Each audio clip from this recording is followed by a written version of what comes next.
So if you want to change the world, start off by making your bed.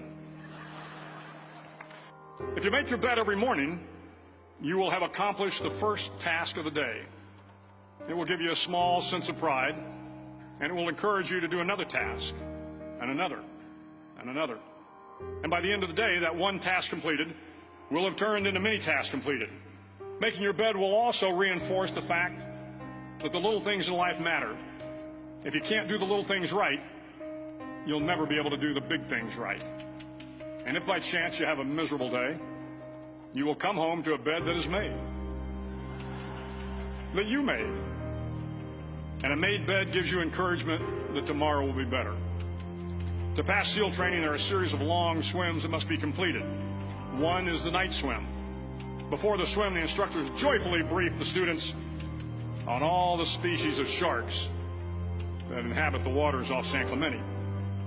They assure you, however, that no student has ever been eaten by a shark, at least not that they can remember. But you are also taught that if a shark begins to circle your position, stand your ground. Do not swim away. Do not act afraid. And if the shark, hungry for a midnight snack, darts towards you, then summons up all your strength and punch him in the snout, and he will turn and swim away. There are a lot of sharks in the world. If you hope to complete the swim, you will have to deal with them. So if you want to change the world, don't back down from the sharks. Over a few weeks of difficult training, my SEAL class, which started with 150 men, was down to just 42. There were now 6 boat crews of 7 men each. I was in the boat with the tall guys, but the best boat crew we had was made up of the little guys, the Munchkin crew, we called them. No one was over 5'5". The Munchkin boat crew had 1 American Indian, 1 African American, 1 Polish American, 1 Greek American, 1 Italian American, and 2 tough kids from the Midwest. They out-paddled, outran, and outswam all the other boat crews.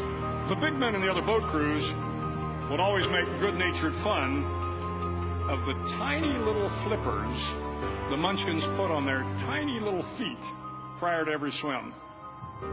But somehow these little guys from every corner of the nation and the world always had the last laugh, swimming faster than everyone and reaching the shore long before the rest of us. SEAL training was a great equalizer.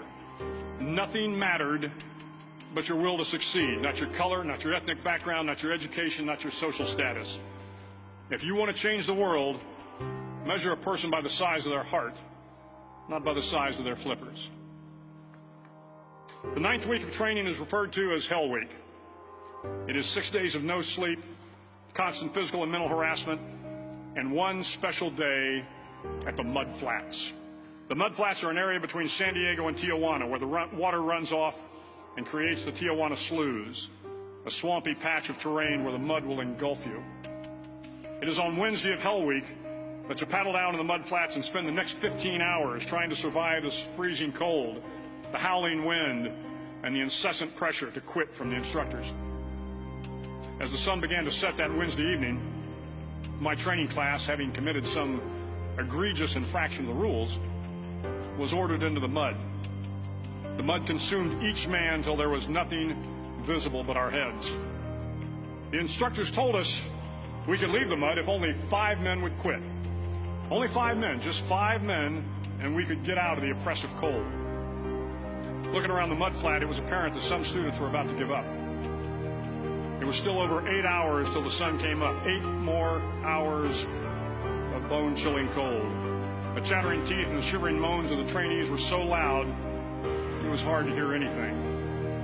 And then one voice began to echo through the night. One voice raised in song. The song was terribly out of tune, but sung with great enthusiasm.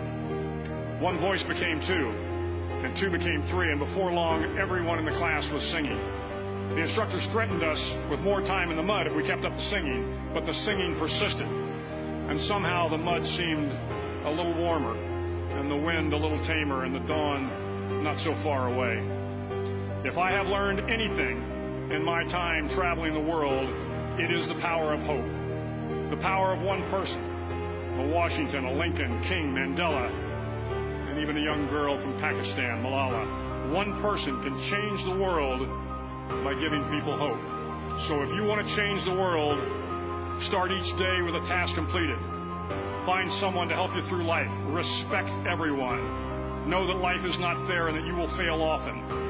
But if you take some risks, step up when the times are the toughest, face down the bullies, lift up the downtrodden, and never, ever give up.